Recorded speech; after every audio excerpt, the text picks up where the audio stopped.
어제 스픽스에서 단독 보도한 내용이 있었습니다. 윤석열, 김건희 부부를 누굽니까? 명태균 씨가 최초로 만났을 때 두 사람을 평가했던 내용. 미래한국연구소의 김땡땡 소장이 폭로했던 것인데요. 자, 그 내용 좀 이따 들어보시기로 하고요.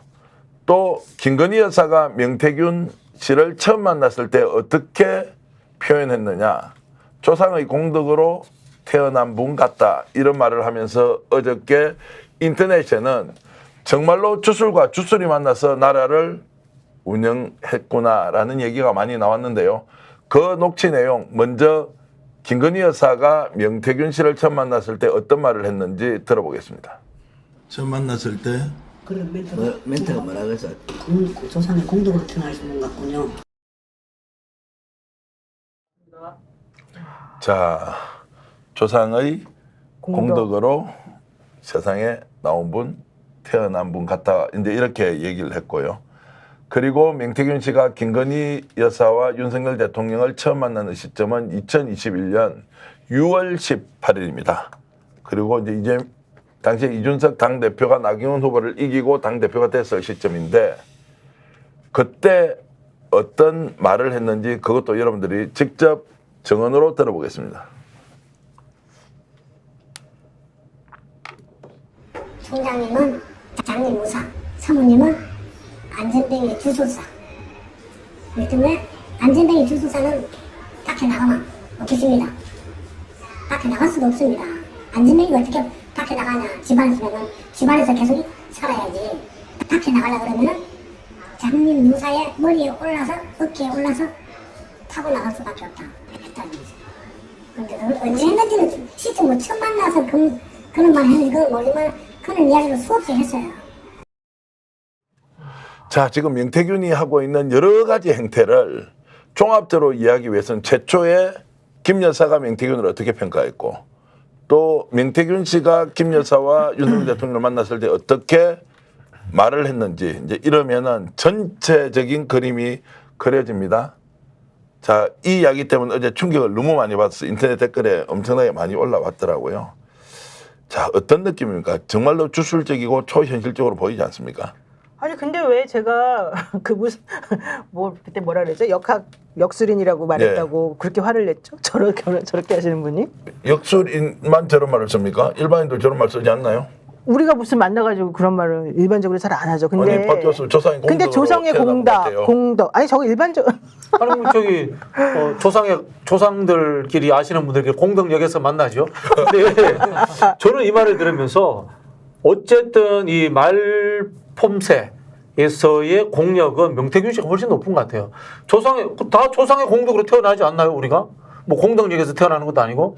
김건희 씨 이야기는 큰 뭐 도력을 못 느끼겠는데 이분이 하는 이야기는 굉장히 드러내요. 윤석열 대통령도 정확하게 평가하고 있고 김건희 씨도 정확하게 평가하고 있고 한편으로서는 김건희 씨가 내 좀 하고 밖으로 나가서는 안 된다라는 것까지도 내포하고 있는 듯하고 내공이 있다는 느낌이 듭니다. 네, 내공이 있습니다. 그러니까 뭐 대한민국을 저렇게 뭐 발칵 뒤집어 놓고 지금 정말로 불을 당겼다라는 이야기를 할 정도인데 자, 저 얘기를 명태균 씨가 밖에 나와서 하는 이야기예요. 경남에 가면 자신과 가까운 사람들한테 다 저 내용을 이야기하고 자랑 삼아 그렇게 했다는 거예요. 그러면 저 자체에 대해서 오늘까지 부인을 하지 않고 있거든요. 명 씨가. 다른 데 같으면 거짓말을 하고 있다 스픽스가 이렇게 할 건데 자, 저렇게 실제 표현했던 것은 지어내서 우리가 말을 하기 어려운 거 아닌가요? 신 변호사. 그러니까 이제 뭐 명태균 씨에 대해서 이제 그동안에는 뭐 베일이 쌓여 있다가 지금 뭐 여러 가지 본인이 뱉어놓은 말도 너무 많고요. 이제는 주변에서 여러 증언들이 훨씬 더 많이 이제 쏟아져 나올 텐데 글쎄요, 저는 이제 뭐 김건희 씨에 대해서는 워낙 그 소위 말하는 무속 프레임이 많이 있었고 또 거기에 대해서 뭐 명태균 씨와 지금 나눴다라고 얘기가 지금 전달되어 나오고 있는 상황이기 때문에 앞으로 이제 조금 더 확인되어야 될 부분들은 많이 있겠습니다만은 결과적으로 뭐 김건희 여사랑 명태균 씨가 좀 서로 잘 맞는다 그럴까요? 서로가 좀 이런 여러 가지 코드가 잘 맞으면서 좀 급속히 가까워졌던 거 아닌가? 뭐 그런 생각은 좀 들고요. 어쨌든 명태균 씨의 저런 그런 여러 가지 주변에 저런 증언들이 앞으로 더 나오면 또 관련된 내용들이 더 보강이 되지 않을까 싶습니다. 자, 이제 저렇게 서로 만나서 그 뒤에 2년 동안 어떤 일이 벌어졌는지 여러분들 하나하나 확인하고 있습니다. 오늘 국회에서는 강희경 씨 공익제보자로서 민주당이 공익제보자 권익보호위원회 1호 대상자로 선정했는데요. 거기에서 있었던 일, 이 방송에 나와 있는 노영희 변호사가 했던 말이 있는데 강희경 씨가 직접 이번에 지정된 것에 대해서 감사 표시를 했다라는 내용인데 직접 한번 들어보시겠습니다. 김영선 전 의원과 명태균 씨는 본인들과 연관되어 있는 출처의 돈을 마치 저 강혜경이 사기치고 횡령을 했다는 식으로 주장을 하며 언론에 저를 범죄자로 확정하며 인터뷰를 해왔고 또 앞으로도 계속해서 가해 행위가 있을 것으로 예상이 됩니다. 이러한 상황을 더 이상 묵과할 수는 없었기에 제 얼굴과 실명을 공개하면서 언론에 나서게 됐습니다. 그렇게 나서는 과정 중에 얼마나 두려움이 많고 얼마나 힘이 들었겠습니까? 이런 시기에 저에게 따뜻하게 손을 내밀어준 더불어민주당의 공익제보자 권익보호위원회 위원 여러분들께 감사를 드립니다. 자, 노영희 변호사 이제 나와 계시니까 여쭤보겠습니다. 이제 공익제보자가 되면 이제 민주당 차원에서 좀 보호를 확실히 해줍니까? 네, 그러니까 기본적으로 우리나라 이제 공익제보자가 되면요 법률상으로 많은 그 보호 장치가 되어 있는데 현실적으로 그러한 법률상 보호 장치에 대해서 제대로 이해하지 못하는 사람들이 많기 때문에 민주당에서 그러한 부분들을 좀 더 쉽게 다가가고 제대로 보호받을 수 있도록 노력하겠다라는 게 요지였고요.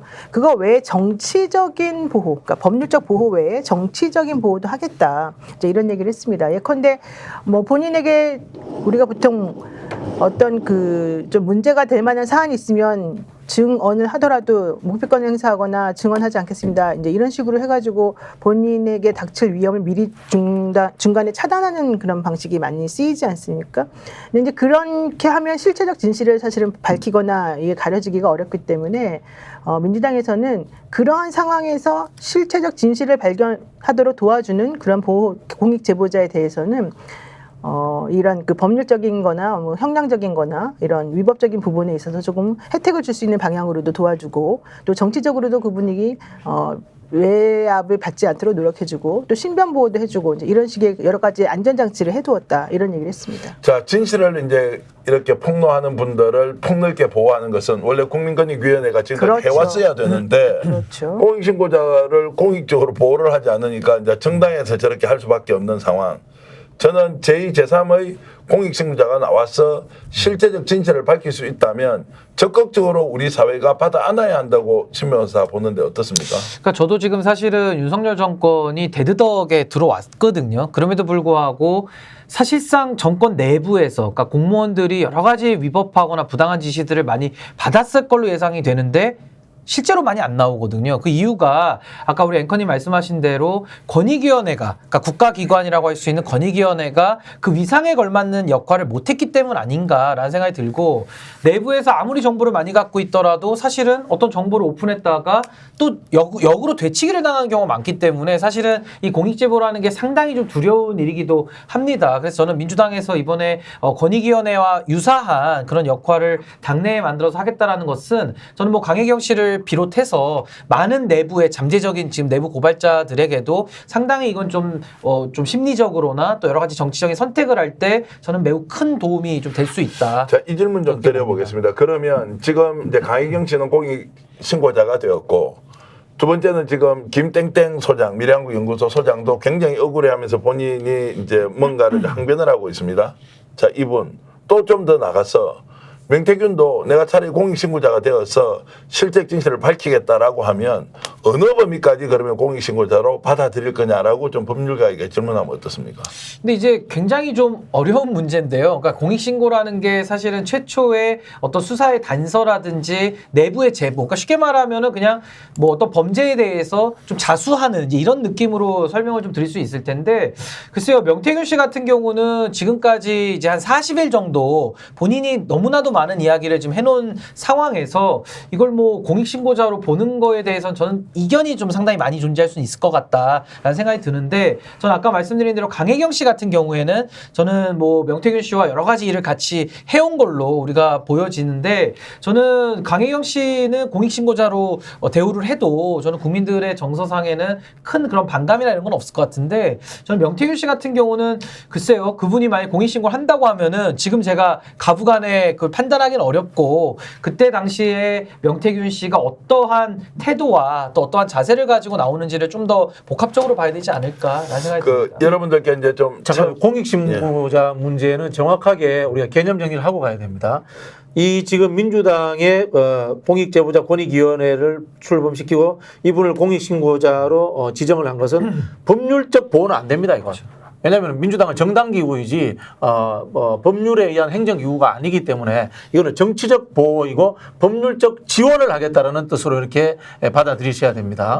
그거하고 좀 다릅니다. 제가 이제 민주당 쪽에 확인을 해보니까 공익신고를 하는 데는 국가권익위원회뿐만이 아니라 그 대검찰청도 있고 대법원도 있고 국회도 해당이 공수처도 되고요. 있고 국회도 해당이 되는데 네. 정당은 해당이 되지 않습니다. 정확하게. 그 정당이 해당된다고 법제처 이번에 유권 해석을 받았다고 제가 이제 국회의원으로부터 들었는데 아니 그 부분은 예. 우리가 뭐 이 자리에서 크게 논쟁할 아니 필요는 왈가할 없는데 필요 없는데 제가 이제 이야기를 꺼내는 이유를 말씀드릴게요. 이유를 이건 좀 뭐냐면은 말씀하시죠. 예. 이거 국회의장실에서 나서줘야 돼요.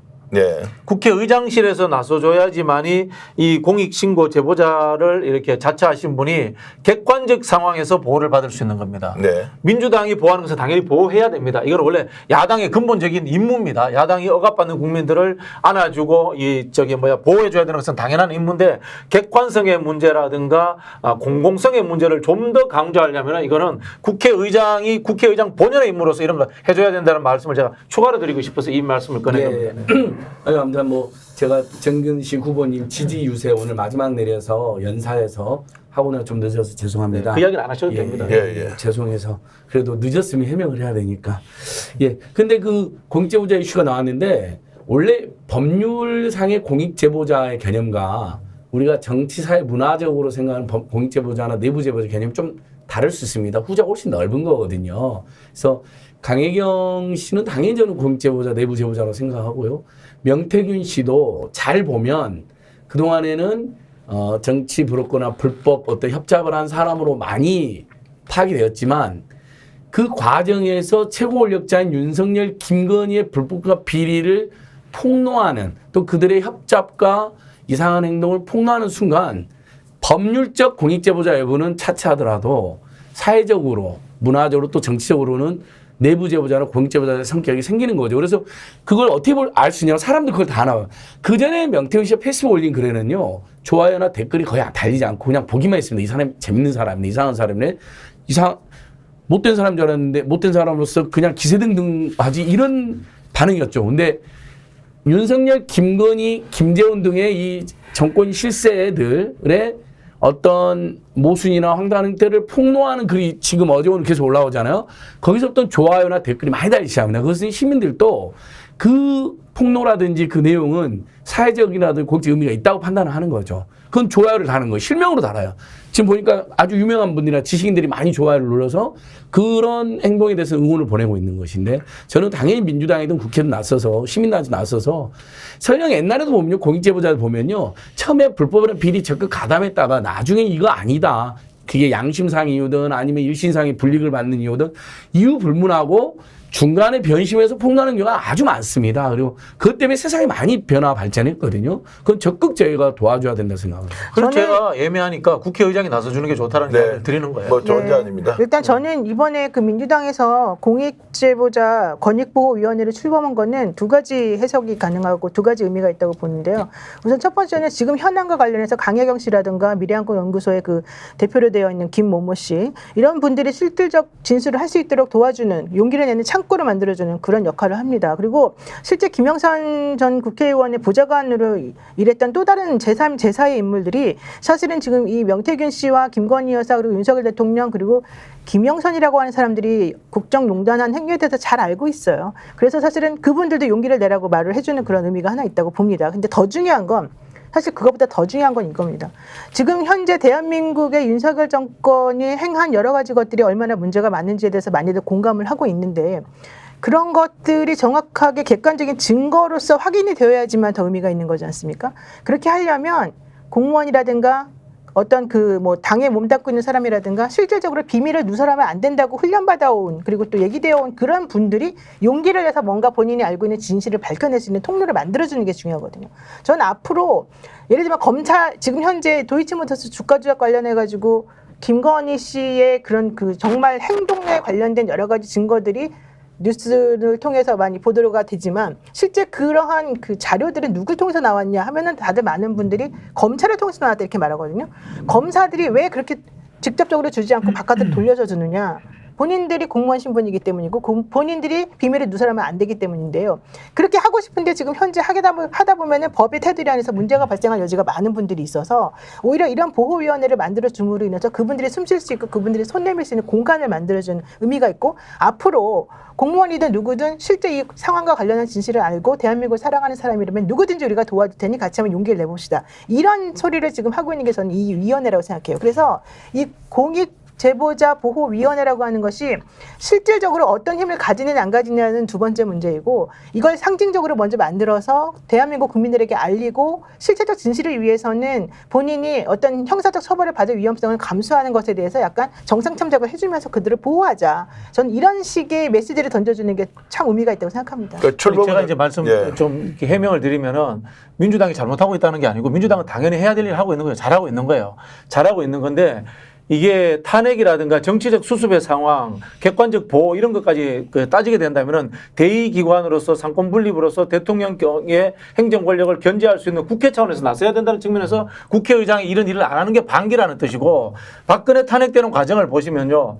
김무성 대표가 추미애 대표를 비공식적으로 만납니다. 그래가지고 정세균 국회의장을 찾아갑니다. 국회의장과 탄핵을 제일 먼저 상의합니다. 왜냐면요. 국회가 탄핵을 하는 거거든요. 정당 개별이 탄핵하는 것이 아니고 대한민국은 상권분립 기구이기 때문에 그런 상황들이 있어서 국회의장의 역할이 이럴 때 행정부가 무너졌을 때 제일 중요하거든요. 그런 측면에서 제가 민주당은 민주당으로서의 역할을 하는 거고 근데 국회는 국회의장으로서의 국회로서의 역할을 왜 하지 않고 있느냐라고 제가 추가 지적을 드리는 거예요. 기왕에 출발한 거 제대로 잘 해야 한다. 민주당도 알아야 하고 박진영 교수의장처럼 국회의장도 정말로 입법기구로서 입법기구 아니고 대의기관. 대의기관으로서 하면 좋겠다 이 말씀이고 자 그렇게 보니까 신인규 변호사 강희경 씨의 용기 있는 진술과 폭로가 정말로 세상을 엄청나게 바꿔놓고 명태균을 등장시켰고 그러면서 비리 하나하나가 이렇게 드러나는 걸 보면 작은 것 같지만 이것이 엄청난 파괴력을 가졌던 내용이다 이렇게 볼 수 있는 거죠. 아니 저는 강혜경 씨 같은 경우는 정말 엄청난 용기를 낸 거죠. 사실 이 윤석열 정권이 제일 가장 심각한 문제가 수사기관을 다 무너뜨렸다라는 거거든요. 그러니까 과거 박근혜 탄핵 때는 그래도 검찰이 아주 미세하게라도 작동을 하고 있었고 또 박근혜 대통령이 이제 와서 재평가받는 게 그나마 양심이 있었다라는 거거든요. 그러니까 야당 추천 특검인데 특별검사 박영수 이맘 대통령 박근혜 써 있습니다. 그러니까 본인이 감옥 갈 걸 알고 스스로 특검을 받아들였어요. 근데 이 윤석열이라는 자는 양심이라는 거를 어디 해외에 순방 갔다가 두고 왔는지 도저히 이건 대화가 안 통하는 이제 이런 상황이기 때문에 전 강혜경 씨의 그 용기 저는 굉장히 높게 평가를 하고 물론 이제 이게 나중에 무슨 뭐 재판에 가거나 여러 가지 이제 상황이 나중에 가서 정리가 될 텐데 저는 뭐 우리가 그 박근혜 당시 탄핵 때도 수사 과정에 협조했던 사람들은 또 거기에 맞는 처분을 다 받습니다. 그래서 저는 용기를 내시고 뭐 여러 가지 우리 사회가 다 같이 함께 보호하면서 나중에 가서 다 이게 비교 역량을 통해서 정리되는 거기 때문에 저는 지금의 이 엄혹한 시기, 어두운 시기에 먼저 나서서 어려운 결단을 해주고 용기를 내주신 분들은 전 거기에 대한 사회적 평가도 분명히 따라붙을 것이다. 전 우리 사회를 좀 신뢰하면서 좀 믿음을 가지고 할 수 있도록 전 민주당이 먼저 나서주신 거 저는 매우 긍정적으로 평가하고 또 박진영 교수님 말씀대로 정말 이제 국회가 또 상권 분립을 대표해서 또 저도 적극적으로 더 나서는 것이 아마 그런 더 많은 제보자들을 나오게 하는 저는 그 용기를 줄 수 있는 계기가 될 수 있다. 안 소장 그래서 이제 내가 좀 죄를 지었는데 네. 더 큰 죄를 비리를 알고 있어요. 이제 이럴 때 정말 보호받을 수 있다는 확신만 좀 주면 네. 증거가 없어서 못한 게 너무 많잖아요. 그러니까 그런 경우에도 일면 그동안에도 재판에서도 상당히 정상을 참작해주고요. 그러니까 가장 쉬운 예로 예전에 이명박 정권의 불법 민간인 사찰 얼마나 조직적이고 치밀하고 음습했습니까? 수없이 많은 민간인을 불법 사찰하고 그것도 숨기려고 청와대 두는 게 아니라 국무총리 산하에 공직윤리지원관이라는 걸 만들어서 마치 물론 공직자들도 감찰했습니다. 뭐 예를 들면 친노성의 공직자들을 때려잡아야 된다는 미명하에. 근데 실제로는 거기서 불법 사찰을 했는데 거기 주요 실무진이 장진수 전 주무관님이었잖아요. 비록 대법원에서 유죄 선고가 나서 그분이 공무원직은 잃었지만 그분이 중간에 그 모든 불법 사찰의 전모를 폭로하고 증거인멸까지 폭로함으로써 본인이 증거인멸에 가담한 것 때문에 유죄가 났거든요. 그래서 공무원직에서 쫓겨났어요. 안타깝게. 하지만 그 후로 국민들이 많은 성금도 모아줬고 그래서 뭐 문재인 캠프도 이랬고 최근에 경기도 도민 권익위원장으로 임명이 됐습니다. 네. 그전에도 어디 공기업 잠깐 일했었고 그러니까 결국 그분이 물론 저는 재심가에 대해서 무죄가 됐으면 좋겠다는 생각을 하고 있지만 그것이 쉽지는 않을 수 있습니다. 형식적 법률 위반 논리 때문에요. 그런데 역사와 국민이 그를 공익제보자 의인으로 기억하고 있고 참여연대에서 의인상도 받았어요. 실제로. 그리고 지금 이른바 경기도민, 천만이 넘는 경기도민 도민들의 권익을 챙기는 중요한 역할을 하고 있잖아요. 그래서 저는 강혜경 씨도 경우에 따라서는 명태균 씨나 그 주변에 있었던 사람들도 온 국민이 지금 온 결해가 고통받는 윤석열 김건희 정권에 자기들도 도와줬을 때는 불법이나 비리를 저희로 도와줬지만 이렇게까지 나쁜 짓을 할 걸 생각 도와준 게 아니었다고 네. 이분들 양심적으로 생각할 것 같거든요. 그리고 이제 와서는 다 토사구팽하듯이 버리잖아요. 막 공격하고 사기꾼으로 만들고 선생님 떠받았던 집단들이.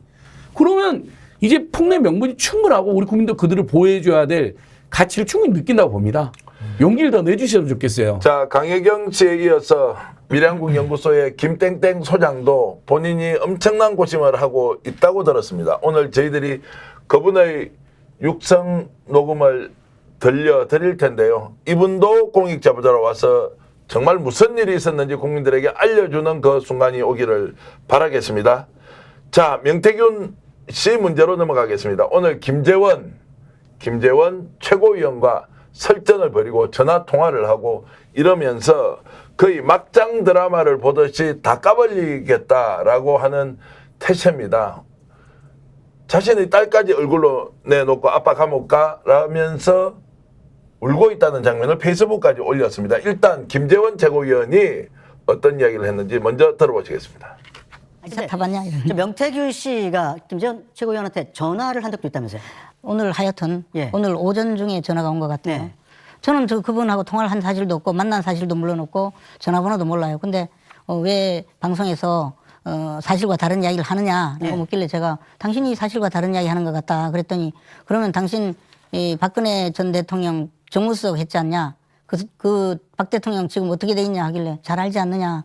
그랬더니 당신 어떤 인간인지 다 폭로하겠다고 그래요. 네. 그래서 폭로하시라고. 자, 싸움에 참전했는데 저희들이 취재하는 것도 노임에서 취재하고 박 교수, 진기부터 다 취재를 하지 않습니까? 김재원 최고위원이 저렇게 싸움하는 게 자연스럽습니까? 좀 부자연스럽습니까? 어떻습니까? 저는 김재원 최고가 왜 여기서 나서는지 모르겠는데요. 우선 첫 번째 본인은 지금 명태균 씨의 입을 통해서 언급된 수많은 사람들과 다르다라는 식으로 지금 본인을 자리매김을 하려고 하는 게 하나 있는 것 같고 두 번째는 이 싸움에 참전을 함으로 인해서 본인의 주가를 조금 더 올려보려는 생각을 하는 것 같습니다. 그런데 내용을 들여다보면요. 그냥 김재원 씨가 하는 말은 하나예요. 명태균이 사기꾼이야. 명태균 집어넣어. 명태균 하는 말 믿지 마. 이거밖에 없거든요. 그러니까 명태균 씨가 내가 김재원이라고 하는 사람과 어떤 식으로 알게 됐고 김재원이라는 사람이 어떤 사람인 걸 내가 충분히 가지고 있는 증거들이 있는데 너 함부로 말하지 말아라. 내가 왜 사기꾼이냐. 그럼 너는 도대체 뭐냐. 이제 이런 식으로 얘기하면서 서로 이제 대거리를 해요. 근데 전 여기서 김재원 최고의 역할을 하나 정말 큰 걸 발견했어요. 오늘. 명태균 씨가 너 앞으로 내가 보수를 어떻게 괴멸시키는지 봐라. 내가 계속해서 까겠다. 이게 망가지면 다 너 때문이다. 라고 하면서 어쨌든 본인이 김건희 여사와 같이 주고받았던 텔레그램도 올리고 여러 가지 증거를 본인이 가지고 있는 것들을 스스로 알아서 막 내지 않습니까? 이런 역할을 이런 일을 하게끔 해주는 게 지금 김재원의 역할이란 말이에요. 저는 그래서 16일부터 전쟁 시작하듯이 명태균 씨가 한다 그래서 그걸 지금 흥미진진하게 보고 있어요. 실제 김재원 씨가 이 싸움의 본질적인 뭐 당사자는 아닐 거라고 저는 생각이 드는데 오히려 부추기는 자 내지는 뭐 불을 붙이는 자 이런 정도의 역할을 지금 하고 있는 것 같아요. 그래서 저 내용을 보면 민주당을 편드는 거 아니냐. 오히려 엑스맨처럼. 그러니까 갑자기 국민의힘에서 나와서 명태균하고 팩트를 모르는 상태에서 싸움을 하는 것 같아요. 야 이거 이야기하면 안 되는 것 같은데. 그래도 해야 돼요. 이야기하세요. 제가 보기에 우리 김재원 최고위원은 위장 친윤이잖아요. 이분 솔직히 위장 친윤이잖아요. 제가 알기로 우리 김재원 최고위원은 윤석열 대통령 안 정말 좋아해요. 싫어할 겁니다. 정말 싫어하는데 이제 정치적으로 이제 친윤인 것처럼 하면서 아스팔트 보수의 지지도 받고 싶고 사실은 좀 스타 정치인으로서의 자리를 계속 지키고 싶고 이런 사람이거든요. 그렇다 보니까 이 이슈에 끼어들어 가지고 이런 뭐 정치적 재미를 보려고 하고 있다. 이런 측면인 것 같고요. 또 한편은 또 대구 쪽이 또 이제 지역구입니다. 그렇게 하다 보니까 다음 기회를 노리려고 한다. 이런 부분들도 있고, 그다음 위장 친윤이라는 게 굉장히 중요한 게 사실은 윤석열 대통령 빨리 망했으면 좋겠다라는 속마음을 이분이 이중적으로 저는 드러냈다. 이렇게 좀 해석이 됩니다. 이게 오늘 하루 종일 김재원의 행동이 화제가 됐는데요. 이 명태균 씨의 카톡과 함께 설이 한 두세 가지 설이 있더라고 방금 말씀하신 것처럼. 일단 첫 번째 느낌은 지가 윤석열 김건희의 앞잡이인 척하면서 명태균을 엄청 압박을 해서 사기꾼으로 몰아놨단 말이죠. 한동훈하고 좀 약간 또 다른 느낌으로. 그렇죠. 예. 근데 명태균 씨가 너무 모욕적이란 말이야. 막 이러잖아요. 말도 거칠게 해요. 감옥으로 보내고 내 손으로 구속시킨다고. 검찰은 뭐 하냐고 지가 후배 검사들 내가 검사 출신하면 용서가 안 된다고 막 라디오 오늘 MBC 김종희 시선집 중에서는 정말 그런 말까지 내가 검사 출신이면 지금 검사들 뭐 하고 있는 거냐고 당장 감옥 보내야 된다고. 그러니까 명태균 시장은 얼마나 그거 기분 나쁘겠어요. 사실 안 그래도 자기를 사기꾼으로 몰고 대통령실에서 거리를 두는 것에서 열받았는데 그래갖고 처음에는 이제 김재원 씨가 엑스맨이다 이런 느낌 들었는데 또 이런 해석이 있더라고. 방금 박정 본장님처럼 김재원 입장은 저번에 초대도 못 받았단 말이죠. 친윤을 표방해서 제공이 됐는데 어라 이것들이 나를 완전히 개무시하네. 수사당한 사람이에요. 예, 저분이. 그렇죠. 수사도 받았었고. 근데 머리가 좋다고 하더라고요. 보니까 이거 윤석열이 김건희 오래 못 갈 것 같고 명태균이가 많은 걸 알고 있는 것 같은데 요 놈을 자극해서 싹 다 공개하게 한 다음에 결국은 나는 원래 윤석열이 김건희 보호하려고 했는데 이렇게 됐다. 이렇게 쑥 빠진다. 이런 머리를 쓰고 있다는 해석도 있더라고요. 근데 모르겠어. 아무튼간 묘해요. 김재원 씨 말 중에 이게 있어요. 재밌는 말이. 제가 마무리할게요. CBS에서 그러잖아요. 다 공개해라. 뭐 이놈아 이런 식으로 하면서 그래 다 공개해서 한 달 안에 감옥 하야하는지 안 하는지 보자 그러잖아요. 하야를 자기 입으로 합니다. CBS 잘 보세요. 자기가 그래요. 네 말대로 한 달 안에 하야하는지 보자. 묘하잖아요. 그런 말은 원래 그 친윤 지도부 최고위원이라는 그런 말을 쓸 수는 없고 그런 걸 음모를 꾸미는데 민주당의 니놈들이 내가 그 분석을 이렇게 말해줘야 되거든요. 아니에요. 느낌이 이상하더라고요. 신규 변사 혹시 자중질환도 작전입니까? 아니 근데 뭐 김재원 최고위원은 최고위원이 직업인 분이거든요. 그러니까 의원 배지는 못 달아도 최고위원은 지금 계속 이분이 전당대회 때마다 나와서 하는데 그러니까 그만큼 사실 권력의 생리를 잘 알고 또 머리가 잘 돌아가시는 분인 건 맞아요. 이슈맨이야. 그렇죠. 그래서 저는 뭐 여러 가지 포석을 놓고 움직인다고 보는데 가장 대표적인 거는 일단 그 김재원 그 최고위원이 명태균 씨와는 관련은 없는 것 같아요. 그러니까 명태균 씨는 사실상 김종인 위원장 쪽으로 그 라인이 생겼기 때문에 김재원 최고위원은 이해관계가 없기 때문에 모처럼 그냥 본인이 한번 이렇게 좀 떳떳하게 한번 질러볼 수 있는 이런 여건이 일단 조성이 된 것 같고 두 번째는 최고위원으로서 배지가 없다 보니까 이분도 이슈의 중심에 설 일이 없잖아요. 그러니까 본인이 또 주목받는 거 좋아하니까 아이 잘 걸렸다 이제 이게 굉장히 큰 것 같고 세 번째 전 이게 핵심으로 보는데 이분이 지금 친윤으로 분류는 돼 있지만 사실상 친한동훈 쪽으로 이제 가고 싶은 마음도 있을 거예요. 왜냐면 윤석열 정부는 이제 거의 수명이 다 있다 정도는 이분도 판단할 능력이 있는 분이기 때문에 전 앞으로 이제 보수에서 다른 활로를 찾아야 되는데 울고 싶은데 뺨을 한번 잘 때려준 격이고 이번에 명태균 씨를 때림으로써 의외로 많은 대다수의 국민들 보기에도 야 김지현이 오랜만에 정상적인 얘기 좀 한다라는 칭찬. 예, 그런 것 때문에 뭐 방송도 더 늘어날 수도 있고 뭐 여러 가지 포석을 놓고 저는 좀 고도의 전략 전술을 지금 부리고 있는 것 같다. 갑자기 민주당에 수박 생각이 많이 나요. 뉴스공장 머리 좋으신 분이에요. 뉴스공장 가서도 아마 한바탕 할 것 같은데요. 계속 예. 아니, 지금 매주 뉴스 나가니까. 나가잖아요. 예, 매주 나가서. 자, 우리 솔직히 명태균과 김재원 이야기하겠죠. 최고하고 방송 같이 해보신 분들 손 들어보세요. 해보셨죠? 네, 해봤죠. 해보셨죠? 알잖아 우리. 자, 그래서 뭐 이걸 구석으로 넘어가야 할 일인지 어쨌든 그 싸움의 양태가 본질은 없이 그 껍데기만 가지고 이렇게 치고받고 하는 과정이 참 이상하다. 어떤 계산을 하고 있는지 여러분도 궁금해 하실 텐데요. 자, 명태균 이야기 좀 더 해보겠습니다. 본인이 딸의 얼굴을 직접 페이스북에 올려놓고 자, 5살 막내딸이 김재원이 나오는 TV를 보면서 아빠 감옥에 가 라면서 울면서 물어봅니다. 김재원 널 내가 용서하겠니? 라고 이제 했습니다. 와, 근데 저건 이제 얼굴도 뭐 저희들이 내보낼 수도 없지만 보면서 격앙돼 있구나 지금. 근데 저는 아닌 것 같은데요. 왜냐면 그래요? 정말 그러려면 딸 얼굴을 모자이크 처리하든지 예. 얼굴을 안 보여줘야지. 지금 페이스북에 가보세요. 너무 그 예쁘고 귀여운 딸의 얼굴이 딱 그대로 보여요. 네. 저는 스픽스가 왜 저걸 저렇게 가렸는지 모르겠어요. 우리가 그냥 들어가서 보면 다 나오는데. 예. 그러니까 만약에 정말로 명태균이라는 사람이 자기 딸을 위한다거나 자기가 좀 현명하게 판단해서 행동해야 되겠다고 생각한다면 애기 얼굴을 저렇게 올리면 안 되죠. 그렇지 않아요? 근데 김재원이 을 앞으로 마치 뭔가 공격하려는 듯이 하면서 저거 올리는 거는요, 일부러 자기가 뭔가를 터트릴 명분을 지금 만들기 위해서 저런 행동을 하는 거라고 저는 봐요.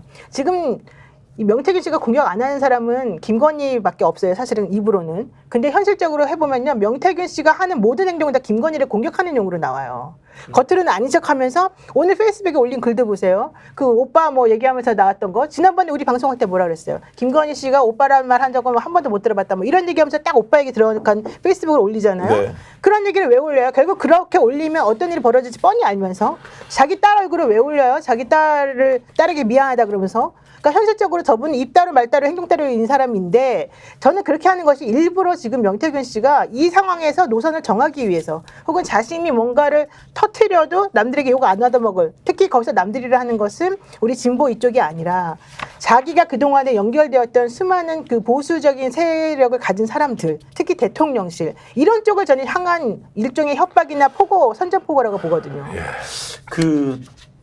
저는 뭐 명태균 씨가 공익 제보자가 될지 범죄자가 될지 모르겠습니다만은 딸의 얼굴을 밝히면서 그랬으면 안 했으면 좋겠다. 그러니까 안 했어야죠 라는 원래는. 생각이 들고요.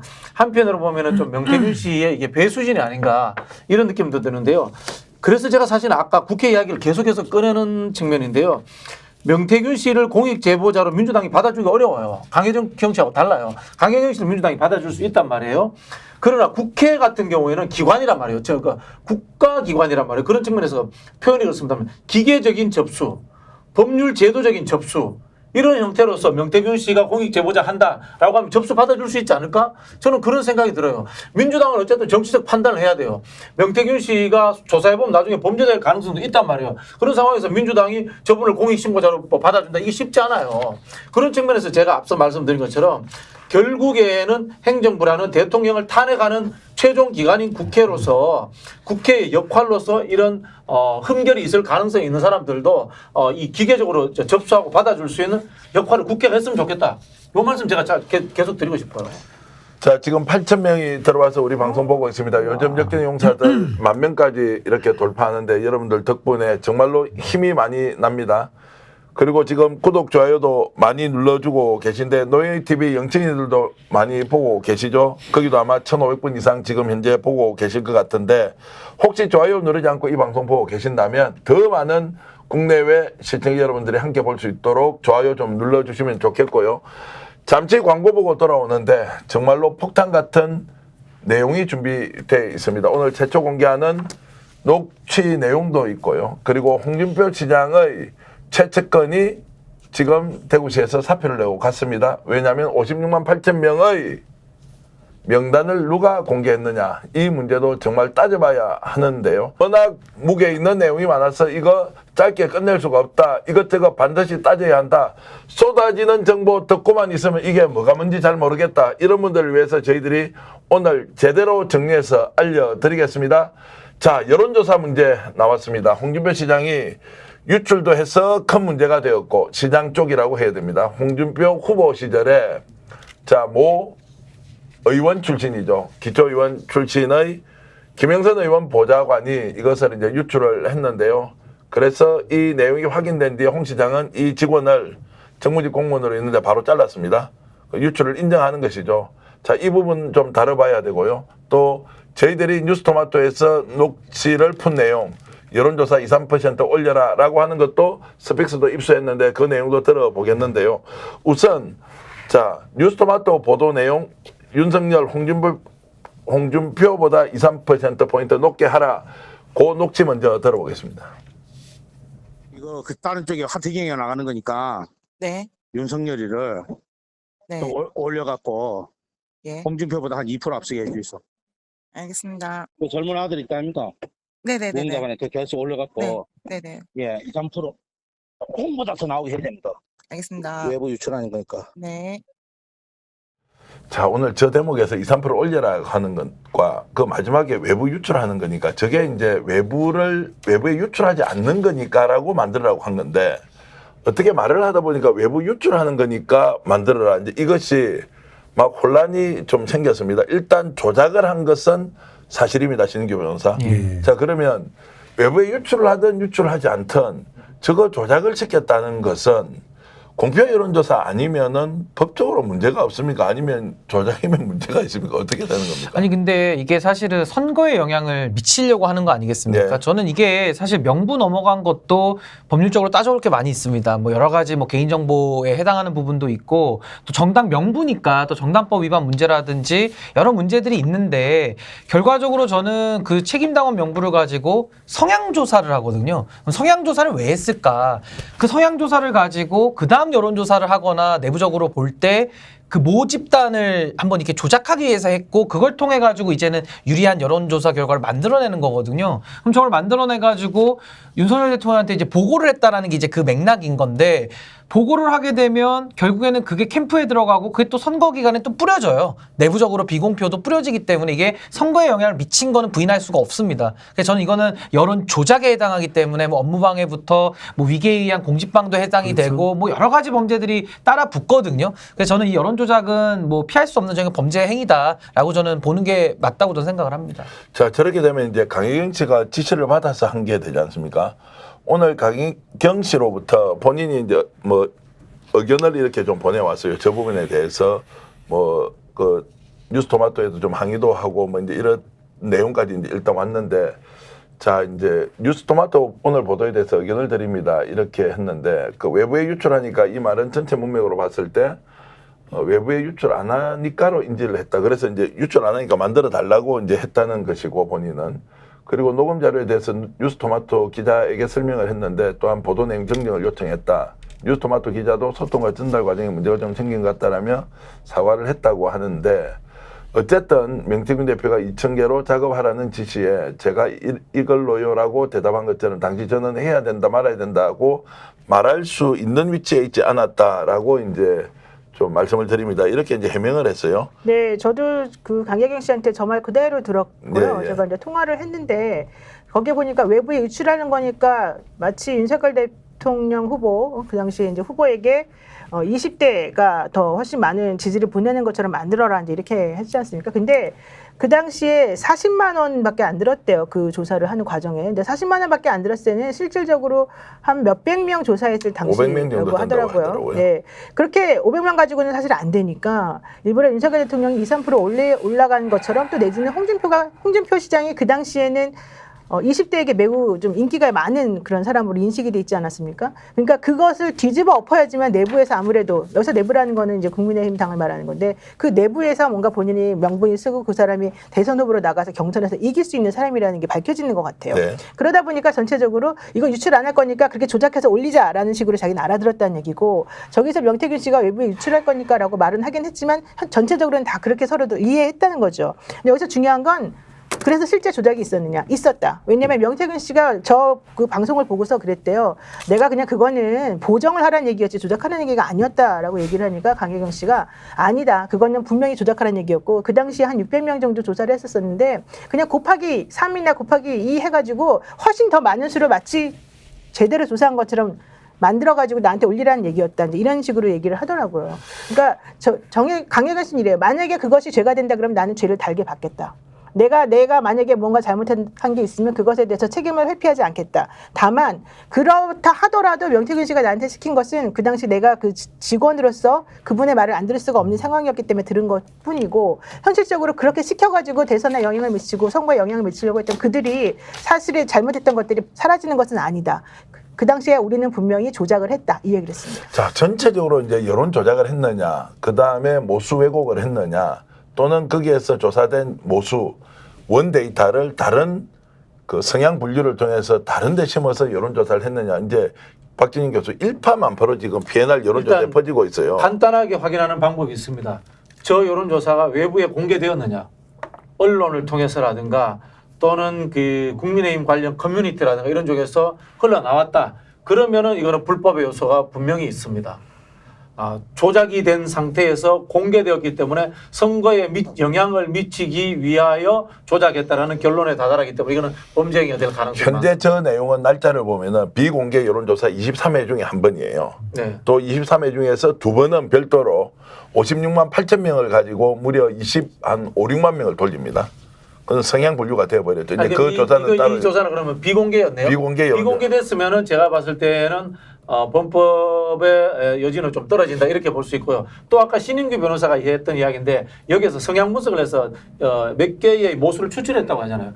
그걸 어떻게 활용했느냐에 대해 가지고는 또다시 개인정보 활용에 2차로 한번 넘어오잖아요. 그렇기 때문에 이거는 법률적으로 문제가 될 수 있다.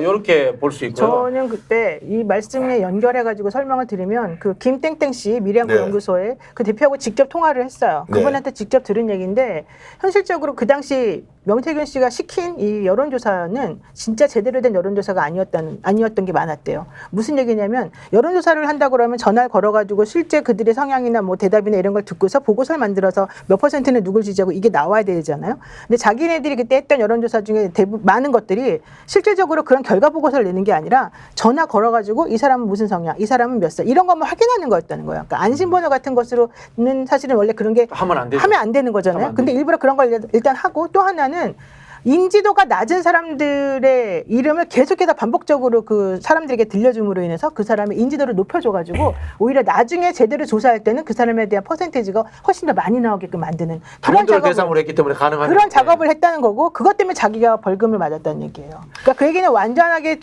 그 홍보용으로만 그런 걸 썼다. 제대로 된 여론조사가 아니었다. 오히려 그런 거를 시켜가지고 자기는 내용이 뭔지도 몰랐는데 나중에 당했다. 이런 얘기가 나오죠. 아니 근데 만약에 언론 공표가 안 됐다 하더라도요. 머니투데이는 초기에 머니투가 돈도 안 내고 그때도 이미 윤석열이 비정상적으로 높이 나온 거로 이미 활용이 됐던 점. 그 다음에 당사자인 홍준표가 여론조작했다. 내가 알고 있다. 내가 피해자다. 그다음 또 다른 당사자 나경원이 이준석 때랑 오세훈 때 여론조작했다. 지금 이렇게까지 나오잖아요. 그러니까 저는 이제 우리가 디테일도 하긴 해야 되지만 전체적인 맥락으로 명태균을 둘러싼 여론조작은 확실히 썼다고 봐야 되고요. 오늘 아침에도 여론조사 한 분이 이렇게 여론조작한 거로 파악을 하더라고요. 20대, 30대에서 홍준표 지지율이 더 높으니까 윤석열을 선택한 2030의 비중을 가중치를 거기에 몇 배를 더해가지고 원래 이제 2030 뭐 이렇게 숫자가 안 차면 똑같이 가중치 줘야 되잖아. 안진걸, 신인규 내가 30% 40% 했는데 이걸 둘 다 올려줘야 되는데 그게 아니라 밀린 안진걸만 가중치 이렇게 조장으로 여론조사 전문가가 이야기하더라고 자세하게요. 그러니까 저는 그 자체로 이미 엄청난 여론조작인데 이제 불법이냐 여부는 공표를 안 했으니까 선거법이라든지 뭐 업무방해 공무집행방해 안 되는 거 아니냐는 의견도 있었는데 근데 그걸 생각해보세요. 그걸 당에도 전달했을 가능성이 있고 최소한 캠프에도 공유해가지고 윤석열이 지금 홍준표를 제쳤다, 대세다, 이재명을 이기는 적임자다라고 캠프에 윤석열, 김건희 부부한테 갖다 줘갖고 그걸로 듬뿍 사랑을 받고 계속 일감을 따내거나 자기가 참모가 되는데 악용했다든지 이것들은 전부 다 분명히 지금 이제 제가 법률가한테 따져봐야 되지만 사회적 정치로도 어마어마한 범죄고 법률적으로 다 걸릴 겁니다. 아니 근데 지금 중요한 지적 해주셨는데 미공표가 중요한 게 아니고요. 네. 미공표를 했더라도 자기가 자기 책장에서 혼자만 보면 괜찮아요. 당연하죠. 다른 사람한테 영향을 미쳤고 특히나 캠프에 들어간 걸로 좀 보이기 때문에 이거 다 그 소위 말하지 웹자보라 그러죠. 다 만들어서 그냥 다 뿌려버리거든요. 그러니까 이게 선거에 영향이 없었다라고 보기는 전 매우 어렵다. 그래서 저는 여기에 대해서는 책임을 져야 될 것 같고 또 하나는 아까 그 성향 분석 있지 않습니까? 그 개인정보, 그러니까 익명으로 된 안심번호를 받더라도 이 사람들이 전화를 걸면서 물어봅니다. 그래서 이런 성향을 이제 파악을 하기 때문에 그건 또 한 번 정보를 또 빼내는 거예요. 예. 거기에 대한 동의도 없이 빼내가지고 정보를 관리하고 그걸 활용해서 무엇을 했을까? 요걸 밝혀야 되거든요. 이건 개인정보보호 위반 당연히 되는 겁니다. 자, 어쨌든 전문가들이 좀 더 집중적으로 파기로 하고요. 지금 계속 우리 자료화면에 띄워주는 저 여론조사는 약간 다른 건데 56만 8천 명의 데이터가 바깥으로 나왔습니다. 알고 보니까 홍준표 쪽에서 홍모 씨가 아닙니다. 최모 씨가 유출했는데 대구시에서 사표를 냈다고 합니다. 그런데 박진인 교수가 방송 전에 문제 제기를 했는데요. 다시 한번 더 화면 좀 띄워주십시오. 그 보고서 2개.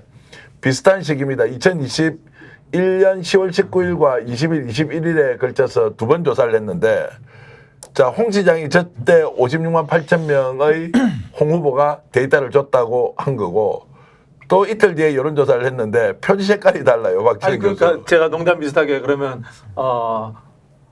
빨간 보고서는 홍한테 가고 파란 보고서는 청한테 갔나 이렇게 생각될 수 있는 거죠. 같은 조사를 해가지고 보고서를 2개 따로 만드는 그러니까 거죠. 데이터 자체는 원 데이터는 다 다르고 하나는 이제 표집을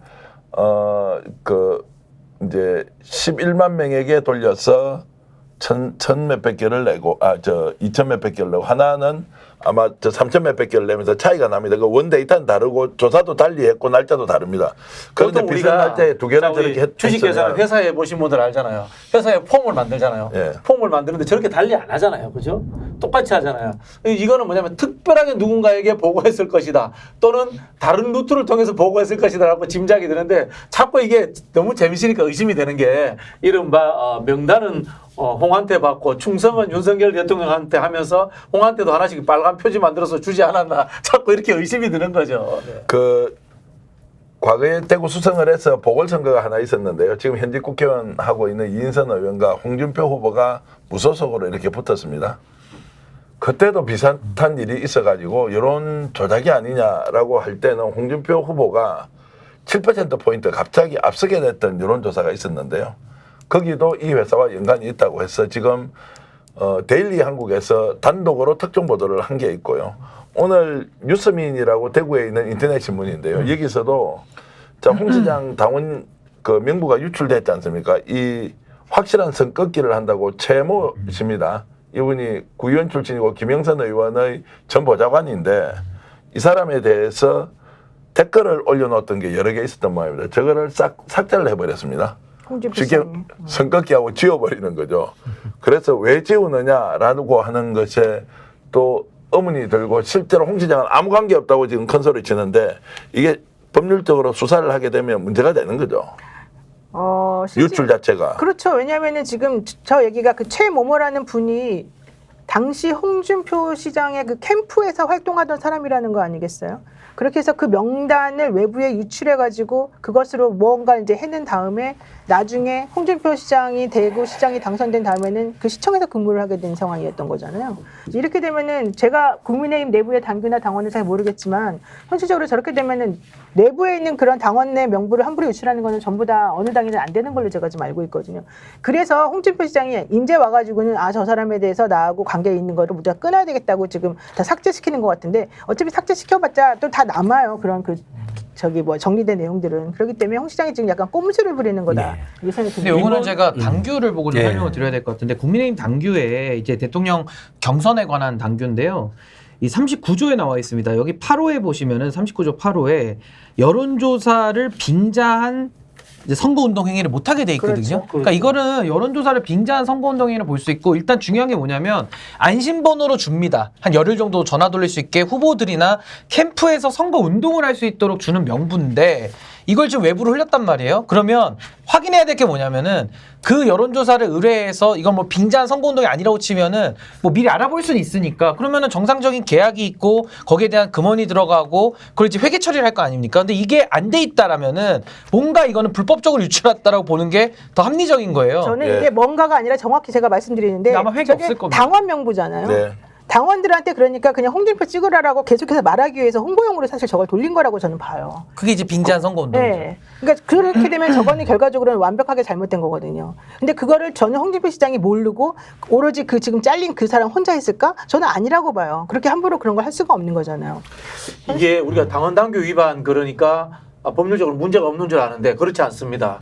당내 이 선거를 선관위에 위탁한 상황이기 때문에 선거법에 의해서 준용되고요. 당내 선거도 똑같이 선거법에 적용돼서 선거 방해 행위가 됩니다. 이게 그렇게 법률적으로 적용이 될 수 있습니다. 아니 그리고 당원 명부추는 제가 2020년 총선 때 민주당 공천관리위원 할 때 봤잖아요. 그 엄격하게 당원 명부출은 그걸 시도하는 사람들이 있어요. 당원 명부를 받아가지고 선거운동을 하고 자기 그 경선에서 그런 사람 전부 다 일단 공천 자격 날라갔고요. 그렇죠. 다 그다음에 다 형사고발돼서 유죄 선고 났어요. 형사고발. 그게 개인정보보호법이랑 정당법 다 위반이 됐어요 당시. 그리고 무섭더라고요. 그냥 후보자 바로 박탈해버려요. 바로 박탈해. 왜냐면 범죄자기 때문에. 그러니까 그건 굉장히 중대문. 그래서 홍준표가 꼬리자리게 하는 거예요. 왜냐하면 그 사람이 이렇게 이야기를 했잖아. 자비를 들여서 홍준표를 위한 여론조사를 했더니 어떻게 자비를 드립니까? 500에서 1000만 원이 드는 게. 그리고 자복했다고 그랬잖아요. 불법행 이제 검찰들이 자주 쓰는 표현인데 자복이 불법행위를 자백했다는 건데 그걸 어떻게 혼자 했습니까? 그리고 홍준표 캠프에서 몰랐겠습니까? 저 사람 통해서 유리한 여론조사 한번 명태균 때문에 우리가 한번 당했는데 윤석열한테 우리도 한번 대책해보자 하고 기획을 했겠죠 누군가가 여러 명이서. 그리고 이제 딱 그게 걸린 거잖아요. 명부유출 당사. 그냥 명태균이가 너 홍준표 너 이렇게 까불어 내가 다 아는데 그러니까 그놈이 아마 자백을 했겠죠. 홍준표 가서 시장님 사실은 제가 저희들이 이렇게 했어요. 그러니까 자르면서 나온 상관없는 척 하는데 이건 홍준표가 이번에 참여를 완전 구겼죠. 그리고 이게 선거법 237조에 보면 선거 자유방해죄라고 있거든요. 맞아요. 여기 5항에 보면 당내 경선과 관련해서도 다음 각호 행위를 하면 5년 이하의 징역에 처하는데 그게 뭐가 있냐면 경선 운동을 위계, 사술, 그 밖에 부정한 방법으로 당내 경선의 자유를 방해했다 이렇게 볼 수 있기 때문에 당내 경선도 다 공선법이 적용이 됩니다. 네. 자, 속도감 있게 달리겠습니다. 지금 야 오빠 논쟁도 이거 안 다룰 수가 없는데요. 자, 명태균 씨가 공개를 했죠. 김건희 여사로부터 받던 카톡인데요. 철없이 떠드는 우리 오빠 용서해 주세요. 제가 명선생님께 완전히 의지하는 상황이라는 내용이 있었는데 대통령실이 바로 반박했습니다. 여기서 나오는 오빠는 대통령이 아닌 김건희 여사의 친오빠다라고 했는데 또 이준석 대표가 가만히 있지 않았습니다. 오빠라는 말을 들어본 적이 없다라고 했는데 이 오빠 논쟁과 관련해서 우리가 짚어야 할 게 있습니다. 미래한국연구소 김땡땡 소장이 평소에 오빠 이야기를 하도 많이 들어가지고 거기에 대해서 증언한 게 있는데 잠깐 들어보시겠습니다. 그럼 오빠 전화 왔어요? 잘 될 거예요. 이 말은 그것도 들은 사람이 누구예요? 지금 강영씨만 들은 걸로 돼 있잖아 지금. 들으셨습니까? 내가 그 수업 들었잖아. 그 수업 다니는 건 5번도 수업고 10번도 20번도. 여러 번 들었죠. 왜냐하면 새로운 사람이 누가 있잖아요. 새로운 사람이 A라는 사람이 누군가를 만나봤어. 그러면은 A라는 사람이 명천에서 긴가민가 신의를 원하잖아요. 내가 이런 사람이야 라는 걸 확신시키기 위해서 또 틀어주는 거야. 아, 그렇게 본인 과시용으로. 그렇지.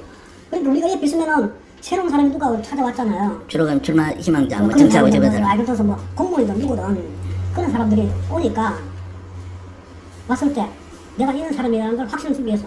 한 번도 그런 말을 한 적이 없다. 그 증거대봐 이렇게 얘기하는 그거는 그거 너무 앞뒤가 안 맞아. 그러니까 한두 명도 그러니까 아니고. 누군가 그걸 이야기 들었을 때 강혜인 씨도 나든 다른 사람들 그 밑에 사무실이든 직원들이든 그걸 틀어준다고 했고 녹음을 한다는 생각을 누가 했겠습니까? 그렇죠. 그러니까 그런데 자기는 그 음성은 세상에 존재하지 않는다. 근데 또 다른 언론사 물으니까 있다. 또 그렇게 이야기하고. 정말 자, 이상해요. 네. 아니 그 오늘 그 김건희 여사하고 같이 나온 그 텔레그램 오늘 오전 10시 정도에 이제 속보가 떴잖아요. 제가 그걸 보니까 명태균 씨는 한마디 하는데 그 김건희 여사 뭐 대통령 윤석열 대통령 분 이렇게 나온 그분은 엄청나게 계속해서 많은 거를 카톡을 쭉쭉쭉쭉쭉 보세요. 지금도 보세요. 네, 너무 고생. 혼자서 막 혼자 말하듯이 저렇게 계속해요. 그 저분은 이런 패턴이 여기서만 나타나는 게 아니에요. 다른 사람들하고 카톡한 거, 뭐 최재형 목사하고 한 거라든가, 뭐 이명식 기자하고 한 거, 거기도 다 저런 패턴이거든요. 그러니까 저런 걸 보게 되면은 본인이 뭔가 주도적으로 이 상황을 끌고 나가고 있다라고 하는 자신감이 너무 넘치거나 현실적으로 본인이 지금 이 상황에 대해서 저 사람에게 뭔가 잘 보여야 되겠다라고 생각한다던가, 저는 이렇게밖에 지금 해석이 안 되거든요. 이게 심리적으로 봤을 때. 넘치는 자기가 신기가 넘쳐서 저렇게 해도 자기한테 넘어온다고 생각하는 그런가 봐요, 거예요. 진짜. 그래서 말도 안 되는 점 찍고 쉼표 찍는 거예요. 저는 한마디 네. 하고 한 글자 쓰고 점 찍고 한 글자 하고 점 찍고. 아니 보세요. 맨날 그래요. 우리 오빠는 우리 오빠는 원래 무식한데 워낙 오래 점 찍잖아. 저는 그렇게 해석이 안 돼요. 손바닥에 왕 써가지고 대통령 된 것처럼 상대방한테 우리 오빠는 원래 무식한 사람이야라고 강조하는 강조지, 거예요. 강조. 그래갖고 느낌을 주고 그걸로 너는 내 편이 돼야 돼라고 끌어올리는 수단으로 악용하는 건데, 저는 더 원충이 저 문자를 통해서 윤석열, 김건희는 당장 권좌에서 쫓아내야 됩니다. 자, 신규 변호사. 제가 본질적인 이야기를 하나 해드리면 이런 거예요. 이거 좀 쇼츠도 좀 만들어줘봤죠. 예. 예를 들면 이겁니다. 대통령실에서 뭐냐고 이야기하면 이 오빠가 친오빠라고 이야기하거든요. 네. 친오빠면은 친오빠의 국정농단입니다. 친오빠가 왜 이준석 대표를 만나는데 개입을 하고 그 다음에 선거 관련되는 국정에 개입을 합니까? 친오빠를 국정농단으로 지금 잡아넣는 행위예요, 이거는. 그래서 누가 봐도 이건 상식적으로 그 오빠는, 무식한 오빠는 윤석열 대통령입니다. 제가 오늘 최초 공개 하나 할까요? 요즘 최초 공개하는 게 많은데, 대통령실에 실제 근무하고 있는 사람이요, 수석급입니다. 대통령이 직접 가보니까 윤석열 대통령을 직접 딱 만났는데요, 대통령이 100이다 이러면요, 거기에 오빠가 나타났대요. 이 사람은 감당하기가 한 10배쯤 어려웠대요. 더 충격적인 이야기는 김건희 여사를 직접 만났대요. 이 사람은 100배쯤 감당하기가 어렵다는 거예요. 오빠가 등장했다는 거예요. 패밀리 비즈니스. 그러니까 김건희 여사의 친오빠가 등장해서 보면 윤석열 대통령보다 10배나 상대하기가 어렵고, 그다음에 그 상대하기 어려운 오빠보다도 훨씬 더 상대하기 어려운 사람이 김건희더라. 김건희 여사더라. 이분이 여러분 최초 공개입니다. 자, 그럼 대통령실이 초창기에 이제 대통령실에 근무했던 분이에요. 이 정도 이야기할 거면 볼장 다 본 거 아니에요? 그렇죠. 대통령이 허수아비죠. 그래서 명태균과 만났을 때 어떤 이야기를 듣습니까? 명태균으로부터 대통령은 장님무사고 김건희 여사는 안전뱅이 주술사다. 자, 이것이 맞는지 안 맞는지 아마 이 방송을 그 고위직 수석께서도 보시는지 모르겠습니다만 그런 판으로 이제 돌아간 거죠. 그런데 친오빠 논쟁에 대통령이 나서서 친오빠다 이 이야기를 어떤 점수를 얻겠다고 진기 변호사 하는 겁니까? 아니 근데 이제 저는 주목했던 게 대통령실의 입장 표명이 너무 빨리 나왔어요. 그래서 저는 좀 상당히 좀 대통령실도 다급하고 좀 당황한 기색이 엿보였고요. 이 맥락을 보시죠. 김건희 여사가 이건 무슨 의미인가요? 라고 물어봅니다. 그랬더니 대답이 내일 준석이를 만나면 정확한 답이 나옵니다. 그럼 준석이가 누굽니까?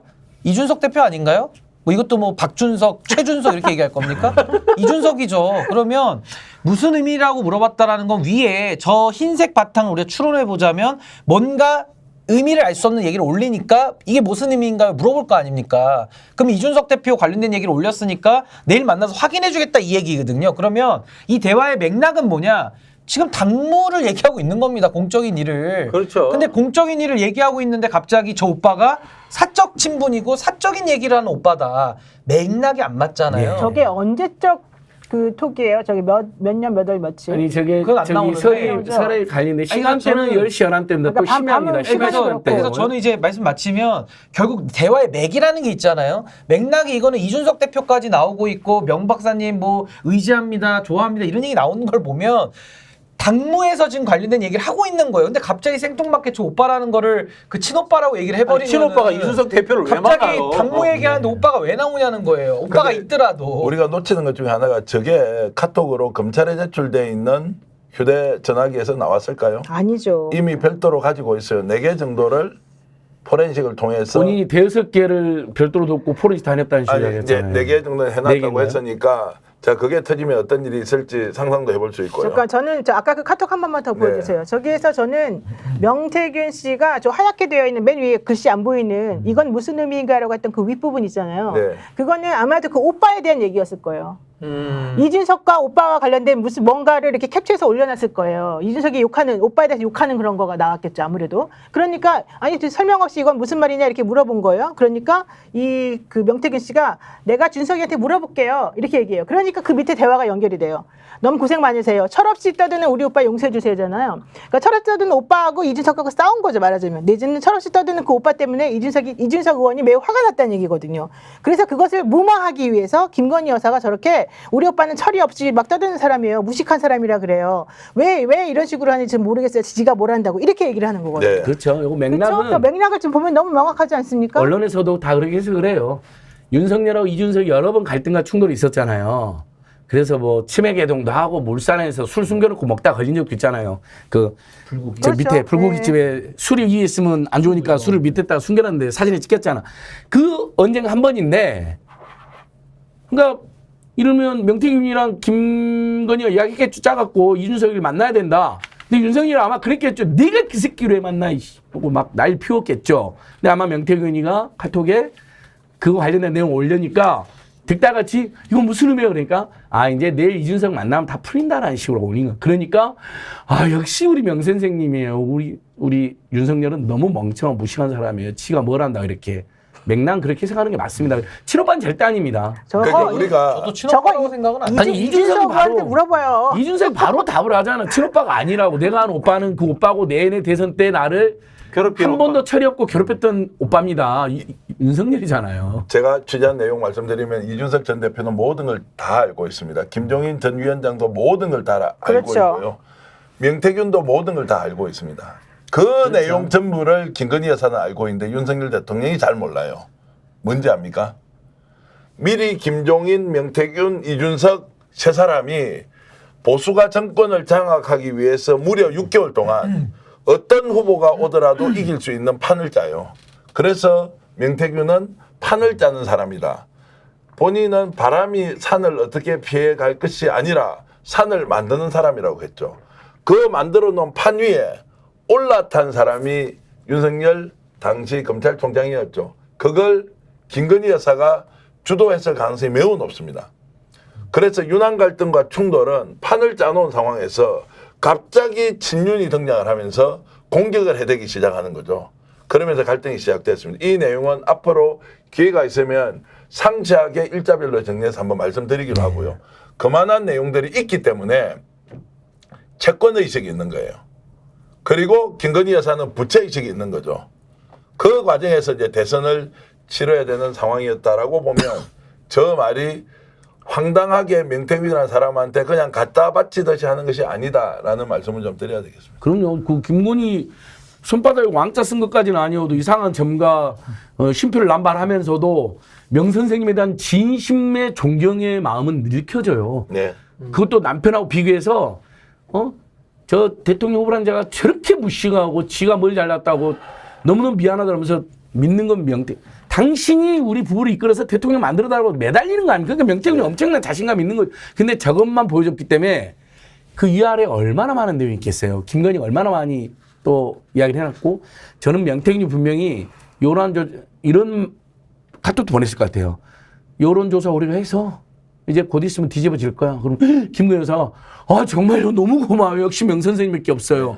그런 카톡이나 녹취가 있지 않을까요? 아니 그리고 저는 근본적 자신감, 명태균의 근본 자신감 바로 거기에 있다고 봅니다. 여론조사까지 한 것을 김건희하고 윤석열하고 논의한 카톡이나 녹취록이 분명히 있을 거라고 추정이 됩니다. 제가 녹음해 아니 그리고 저는 저 지금 카톡에 나온 내용이 굉장히 익숙하잖아요. 저게 김건희의 7시간 녹취록에 아이고 우리 남편 맨날 그 방구만 끼고 무식하고 하여튼 뭐 바보 같다고 그런 얘기를 했거든요. 그런 맥락하고 저는 굉장히 좀 맞닿아 있는 내용들이기 때문에 저거를 갖다가 친오빠로 갑자기 둔갑해서 말한다라는 거는 이미 본 것도 있고 그래서 저는 오히려 차 윤석열 대통령 얘기하는 게 더 자연스럽지 않나. 그래서 저게 김건희한테 결제를 안 거치고 나온 입장으로 추정이 돼요.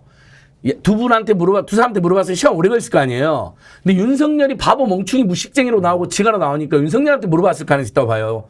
고위 참모가. 그러니까 윤석열이가 설마 동네 양아치 골목대장 노릇 좋아하는 사람이 나라 그러겠어요?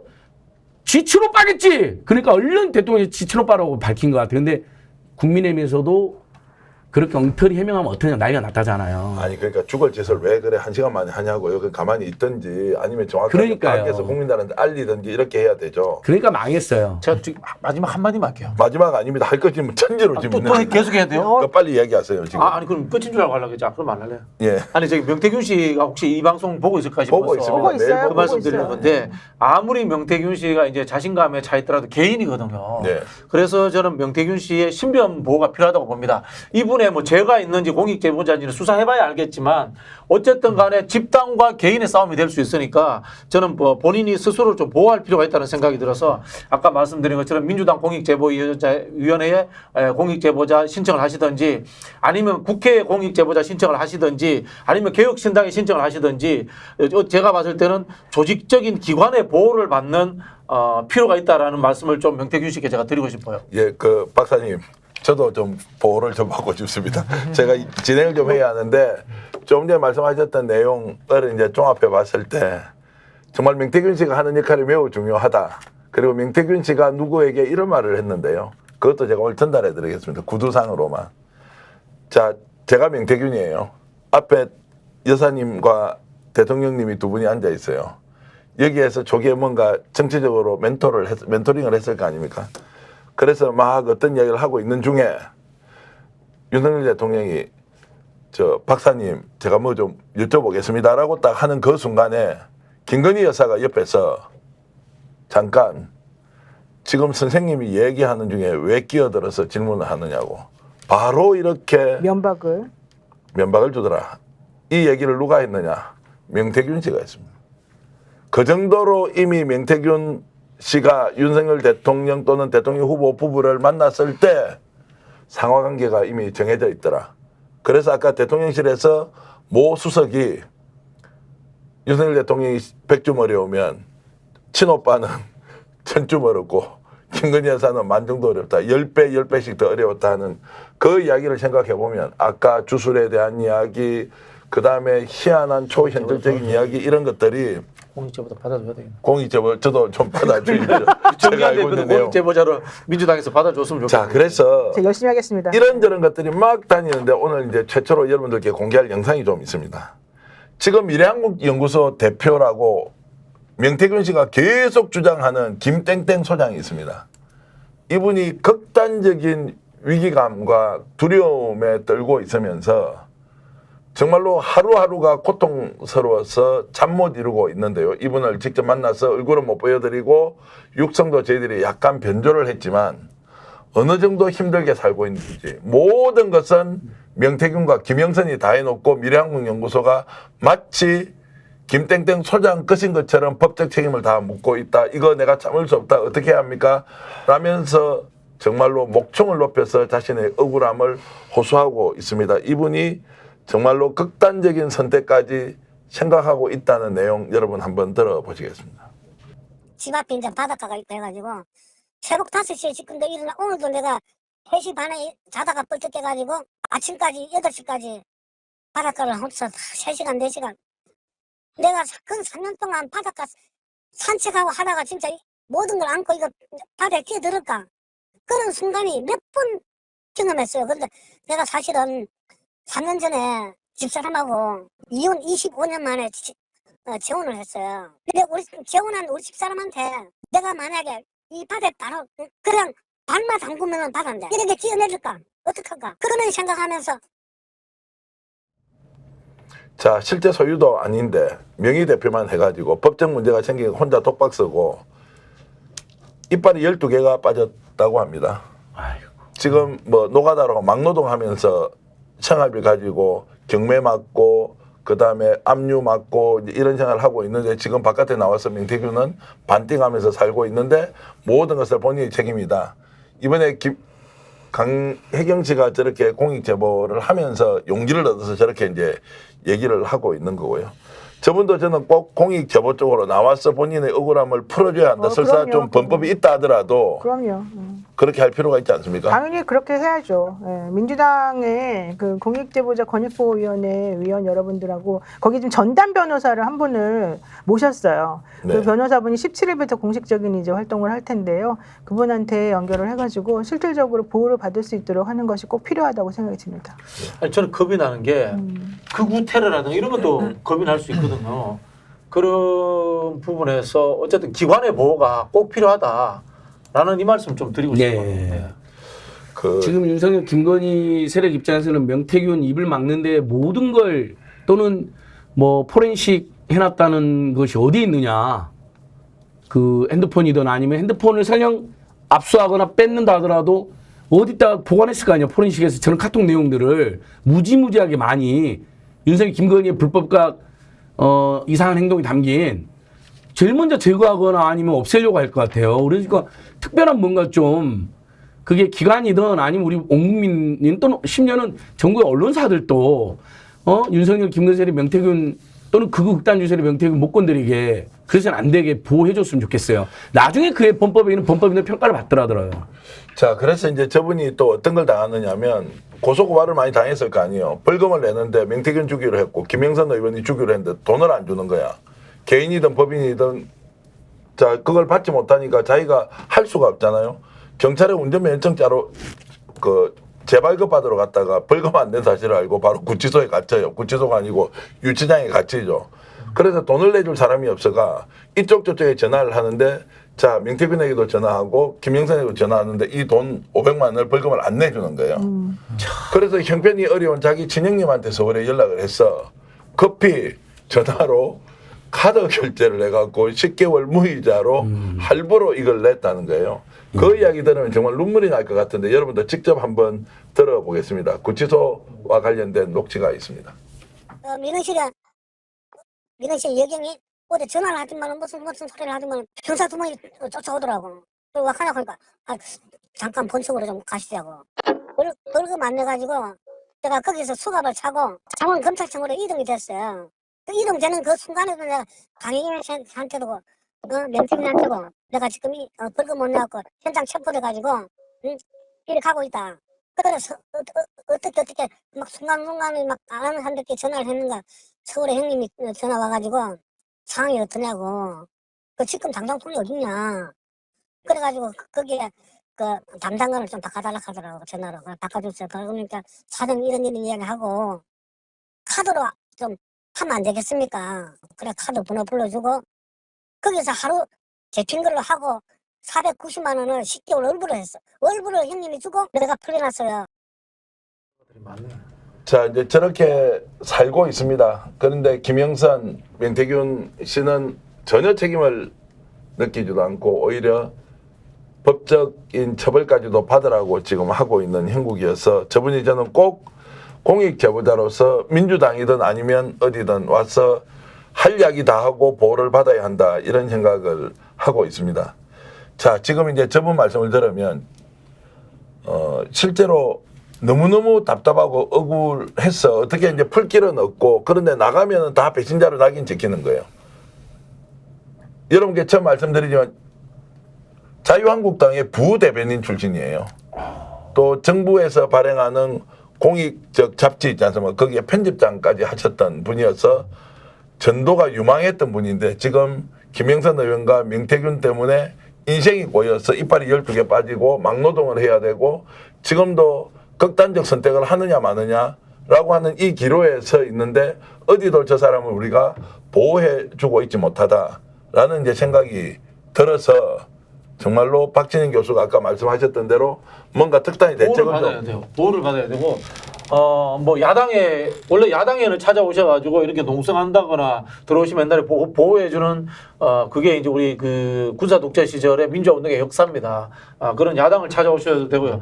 전 그러면 뭐 우리 민생경제연구소에서라도 저는 잠깐만 저는 저 김모모 대표님 사실은 김영선 씨 때문에 저렇게 망가진 거예요. 네. 김영선 씨가 반성을 해야 돼요. 김영선 씨 지금 이렇게 입을 다물고 함구하고 있을 때가 아니에요. 지금 당신이 오선 의원님과 뭔가 하는 와중에 저렇게 순진한 사람들 데려다가 이용해야 할 대로 다 이용해 먹고 현실적으로 이렇게 내팽개치고 그래서 지금 저분이 어디다 하소연도 못하고 있는 거 아닙니까? 친척이라는 소문이 있던데. 당신하고의 특수관계 때문에. 어쩐 당속이에요. 그러니까 본인하고 인척관계인데 자기를 데려다 놓고는 2년 동안 아무리 자기가 억울하다 이거 도와달라고 해도 대답이 한 번이 없었대요. 야. 그러다가 오히려 이 사건으로 인해서 일이 커지고 나중에 김영선까지 문제가 될 뻔하니까 그때서야 본인에게 전화를 해가지고 말 조심해서 잘하라는 식으로 얘기를 한다는 거예요. 얼마나 인간적으로 배신감을 느끼겠어요. 그러니까 저분이 지금 어디다 하소연할 데도 없어가지고 강혜경 씨랑 둘이서 부들부들 떨고 있었다는 얘기거든요. 제가 직접 그분한테 들은 얘기인데 너무 억울하고 너무 억울해서 속상해가지고 어디다가 말을 할 수가 없는데 김영선과의 관계 때문에 자기가 특히 밖에 나가서 말을 못한다는 거거든요. 그러면 안 돼요, 김영선 씨 정말. 네, 맞습니다. 오세훈이 내곡동에 방문한 거 관련해서 당시 탱탱탕 아드님이 증언하셨잖아요. 맞다고. 근데 얼마나 막 공격당 음해당했어요. 그때 민생경제연구소에서 제가 그분을 적극 보호하고 옹호하고 연대하고 지원하는 역할을 했었습니다. 그러니까 저는 명태균 씨든 지금 저분이든 뭐 책임져야 될 일이 있겠죠. 지금까지 밝혀진 거는 분명히 있을 것 같아요. 그러나 더 큰 그 역할이 있는 것 같아요. 그건 처벌은 처벌 받더라도 정말 윤석열 김건희 집단의 이 사악함과 온갖 불법 행위를 다 아는 분들이잖아요. 그걸 지금 일부만 공개한 건데 빨리 공개하시되 저희들 또 총력을 다해서 도와드리고 싶어요. 변호사 하면 좋겠습니다. 그다음에 노하우가 있잖아요. 제가 장진수 주무관님도 오랫동안 같이 보호 연대 활동했었죠. 박창진 대한항공 사무장도 했었죠. 저는 경험이 많이 쌓여 있죠. 그리고 그분들하고 신뢰관계로 지금도 잘 지내잖아요. 그건 제가 절대 그런 분들을 함부로 이용하고 버리고 그런 사람들이 아니거든요. 인간을 목적 그대로 또 그분들의 공익적 역할을 그대로 존중해주고 가장 좋은 방향으로 그것이 선용될 수 있도록 도와드리고 싶어요. 자, 김땡땡 소장님도 결단을 하시면 도와줄 사람 많이 있습니다. 강혜경 씨가 스픽스에서 인터뷰하고 난 뒤에 지하철을 타고 가고 있던 김규현 변호사가 저한테 전화를 했습니다. 본인이 공익제보자로 최병 사건과 관련해서 얼마나 많은 고초를 겪었습니까? 대표님, 강혜경 씨 연락처 있으면 제가 강혜경 씨를 위해서 변론을 하겠습니다. 전화번호를 좀 가르쳐 달라고 했습니다. 김규현 변호사님께 지금 진심으로 감사의 말씀을 드립니다. 본인과 비슷한 처지에 있는 사람을 돕겠다는 것. 시민운동가로서 이렇게 억울한 누명을 쓰고 있는 사람을 비록 범법이 있었다 할지라도 우리가 보호해야 한다라는 안진걸 소장님의 말씀 제가 진심으로 존경을 표시합니다. 자, 그래서 김땡땡 소장님 용기를 내십시오. 스픽스에서 응원하겠습니다. 그리고 이분이 그래도 대한민국 국민인지라 극단적인 선택을 생각하고 정신과 약도 먹고 있고 풍비판 생활 때문에 막노동을 하고 있는데도 이분이 마지막에 명태균, 김영선 게이트에 대해서 이렇게 얘기를 했습니다. 직접 한번 들어보시겠습니다. 그러면서 이렇게 하는 것 자체가 이게 국정농단이고 어떤 사인이 제도권에 모든 그 시스템을 무너뜨리는 이런 형태는 아마 이 사건이 안 됐으면은 강혜경이가 모든 걸 안고 덮어 넘어가고 했으면은 다음에는 진짜 국가적으로도 어떤 일이 발생했을지도 모르는 그런 상황이 올 수도 있지 않았겠냐. 어저께 그 명태균 씨가 김현정 그 뉴스에 여러 가지 말하는 거 보고 미래항공연구소가 어떻고 저떻고 하는 거 보고 나 그 목소리 1년 만에 듣고서 소름이 돋았어요. 소름이. 자, 그 목소리를 듣고 소름이 돋았다. 1년 만에 들었대요. 1년 만에 들었고 소름이 돋았다. 이제 이런 얘기까지 하셨는데요. 어쨌든 용기를 내어서 공익제보자의 위치에서 진실이 무엇인지 국민 앞에 밝혀주는 것은 매우 중요하다. 이런 말씀을 좀 드리고요. 오늘 역전의 용사 특집으로 여러분들과 함께 했는데 어떠셨습니까? 8,700분 들어와 계시고 노영희 변호사 TV에는 지금 3,000분 이상 들어와 계신데요. 여러분 감사드리고 저희들 열심히 방송 만들겠습니다. 오늘 준비한 영상 다 보여드리지 못하고 워낙 짧게 방송을 마무리해야 돼서 여기서 끝을 좀 내겠습니다. 안진걸 소장님 그리고 신인규 변호사님, 박진희 교수, 노영희 변호사 모두 감사드리고요. 더 좋은 대한민국을 위해서 진실을 향한 여러분들의 투쟁, 여러분들의 목숨 건 싸움과 용기에 큰 박수를 보냅니다. 먼저 박수 한번 다 쳐드리겠습니다. 스픽스는 말하는 언론입니다. 대세는 유튜브, 그중에서 스픽스. 좋아요, 댓글, 구독, 알림 설정. 여러분이 저희를 사랑해 주시고 우리가 여러분을 사랑하는 4가지 방법입니다.